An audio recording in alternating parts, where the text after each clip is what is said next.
మనం పెరిగిన సొసైటీ, ఇంకా మన మైండ్ సెట్, ఇంకా మనం సెర్చ్ చేసేదాన్ని బట్టి మనకి రకరకాల పిచ్చి పిచ్చి ఆలోచనలన్నీ వస్తుంటాయి.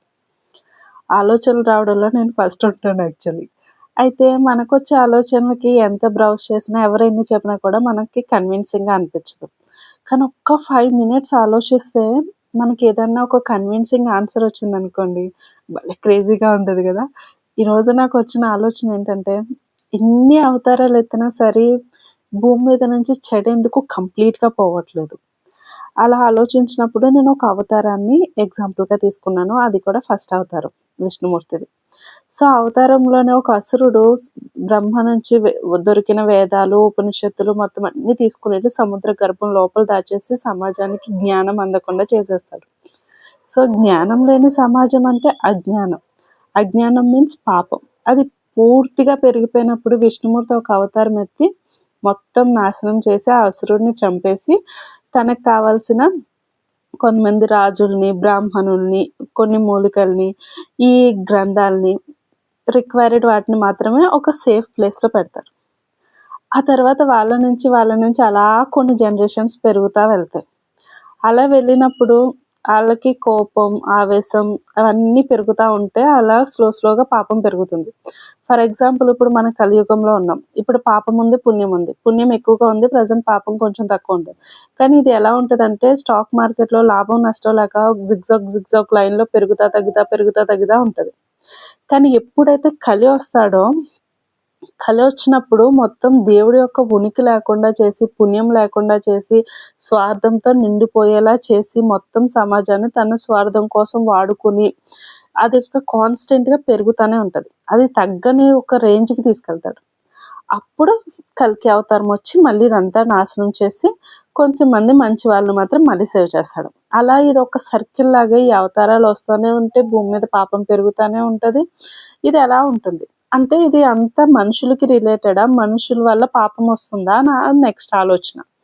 అప్పుడు నాకు రిఫరెన్స్ కింద నేను బైబిల్‌ని తీసుకున్నాను. బైబిల్‌లో ఫస్ట్ పర్సన్ ఎవరు? ఆదాము. అతని నుంచి వచ్చింది అవ్వ. వాళ్ళిద్దరితో పాపం చేపిచ్చింది సాతాను. అంటే మనుషుల కంటే ముందే సాతానుంది. సాతానుకి, పాపానికి, మనుషులకి సంబంధం లేదు. మరి ఇప్పుడు ఈ పాపం, ఈ సాతాను, ఈ నెగెటివ్ ఎనర్జీ ఎక్కడి నుంచి వచ్చింది అని ఆలోచించుకుంటే ఇది యాస్ పర్ బైబిల్ అయితే దేవుడి యొక్క ప్రధాన దేవదూతల నుంచి ఒక దేవదూతకి స్వార్థం పెరిగి దేవుడి నుంచి వేరుపడింది. అంటే దేవుడి నుంచి వచ్చింది ఈ నెగెటివ్ ఎనర్జీ సాతాన్ అనేది. ఇప్పుడు యాస్ పర్ హిందూ అయితే మొత్తం అంతా కూడా బ్రహ్మ నుంచే వచ్చిందని మనం చెప్పుకుంటాం. అలాగే త్రిమూర్తుల్లో శివుడు నుంచి ఒక అసురుడు వస్తాడు. ఆ అసురుడి పేరు అరుణాసురుడు. అరుణాసురుడు మొత్తం ముల్లోకాలని నాశనం చేయాలని చూస్తాడు. ఈ పర్సన్ ఎవరంటే శివాంశ. అంటే శివుడి నుంచి వచ్చిన వాళ్ళు ఇలాంటి పనులు చేయడం ఏంటి అని ఆలోచించుకుంటే శివుడికి కామం, క్రోధం ఇలాంటి ఏదైనా నెగెటివ్ ఎనర్జీ వచ్చినప్పుడు తన నుంచి తను వేరు చేసి ఎక్కడ దుక్కున విడిచిపెట్టేస్తాడు. ఆ విడిచిపెట్టేసింది అది నెగెటివ్ ఎనర్జీ కాబట్టి అది నెగెటివ్‌గా వర్క్ చేస్తది. అది ఎప్పుడైతే పెరుగుతదో అప్పుడు మళ్ళీ దాన్ని నాశనం చేసేస్తది. అలా శివుడికి మళ్ళీ ఆ ఫీలింగ్ వచ్చినప్పుడు దాన్ని మళ్ళీ వేరే చోట విడిచిపెడతాడు. దాని పేరు జలంధరుడు. అది కూడా పీక్ స్టేజ్‌లోకి వెళ్ళినప్పుడు మళ్ళీ జలంధర్‌ని నాశనం చేస్తారు. అంటే అలా ఫీలింగ్ వచ్చిన ప్రతిసారి నెగెటివ్ ఎనర్జీ తను ఫీల్ అయిన ప్రతిసారి ఎక్కడ దుక్కున విడిచిపెట్టేస్తారు. కోపం గాని ఏదైనా కూడా అనవసరమైంది. సో, అది సృష్టి నాశనం చేయడానికి బయలుదేరుతది. దాన్ని నాశనం చేసేస్తారు. అలా ఒక సర్కిల్ లాగా అది కూడా తిరుగుతది. అంటే ఈ పాపమైన నెగెటివ్ ఎనర్జీ అనేది ఇన్‌ఫాక్ట్ దేవుళ్ళు మనకన్నా బాగా హ్యాండిల్ చేయరు. ఇప్పుడు మనకేదన్నా చెడ్డ ఆలోచనలు గట్టా వచ్చినాయనుకోండి, మనం హ్యాండిల్ చేయలేం. కానీ దేవుళ్ళు వాటిని వాళ్ళ ఆధీనంలో పెట్టుకోగలరు. బాగా హ్యాండిల్ చేయగలరు. కానీ వాళ్ళ నుంచి దాన్ని కంప్లీట్‌గా దూరం చేయలేరు. వాళ్ళలో కూడా ఎంతో కొంత పర్సెంటేజ్ అయితే కంపల్సరీగా ఉంటది. అంటే దేవుళ్ళ నుంచి వచ్చింది. మరి ఇది నెగెటివ్ ఎనర్జీ, పాజిటివ్ ఎనర్జీ అది దేవుళ్ళకి సంబంధించింది. మరి మనం ఏం చేసాం? మనతో ఎందుకు ఇదంతా జరుగుతది?